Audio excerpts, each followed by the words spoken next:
Shalom, shalom, bien-aimés, et soyez bénis dans le nom de notre Seigneur et Sauveur Jésus-Christ de Nazareth.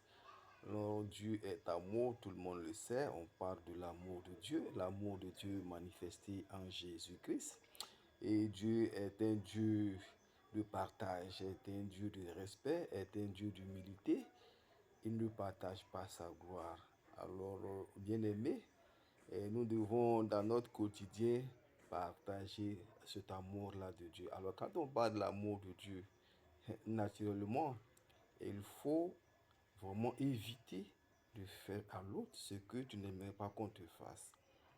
Je ne vois pas une personne qui va accepter qu'on marche sur ses droits élémentaires, qu'on bafoue sa dignité. Non. Tu veux qu'on respecte ta dignité, respecte aussi la dignité de ton prochain. C'est aussi cela l'amour. Le respect est mutuel. Ton âge, je suis plus âgé que l'autre, donc l'autre doit forcément me respecter. Tu as aussi le droit de respecter la personne qui est moins âgée. C'est réciproque. Il faut avoir une relation réciproque dans le respect. Vous voyez, on parle d'impolitesse. Il y a des jeunes qui sont impolis, elles ne savent pas parler aux gens. Mais ces jeunes-là font attention, mais ne parlent pas mal à tout le monde. Elles réagissent en fonction du comportement. Donc c'est pour dire quoi? Pour dire que nous devons vraiment faire attention à nos propos envers les personnes qui sont moins âgées, envers les autorités.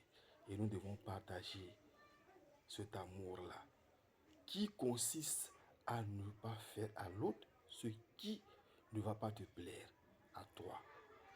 Donc, bien-aimés, je vous invite à partager la parole de Dieu, à fouiller les saintes écritures qui vont nous amener à marcher selon la volonté de Dieu, qui est un partage, qui est un amour sincère, qui est une relation sincère, qui vraiment va nous amener à la crainte de Dieu.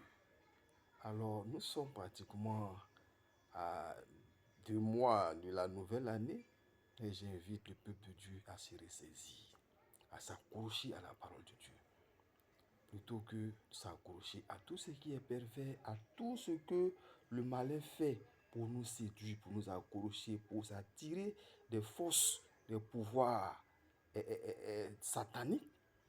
Nous devons plutôt nous accrocher à la parole de Dieu, à la puissance de l'évangile, à prier Dieu, à faire des concessions, à fléchir genoux, afin que ce sang qui a coulé à la croix du calvaire nous lave, nous purifie, afin que l'évangile que Dieu nous a laissé pour notre éclairage nous donne le chemin de salut, afin que la puissance de la parole de Dieu nous conduise à marcher droit. Bien-aimé, je ne vois pas quel est cet homme-là qui prendra plaisir quand on lui dira que sa femme part avec quelqu'un d'autre. Tu ne seras pas heureux. Mais pourquoi veux-tu aller avec une autre femme pendant que toi, ton épouse est là? Tu vas me dire que c'est normal.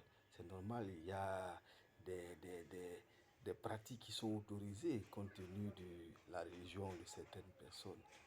Bien-aimé, l'amour est quelque chose de sacré. Il faut respecter les valeurs de tout un chacun. Ne marche pas sur la dignité de ton prochain. Je t'invite simplement à suivre Jésus. Suivre Jésus va t'amener à la sagesse.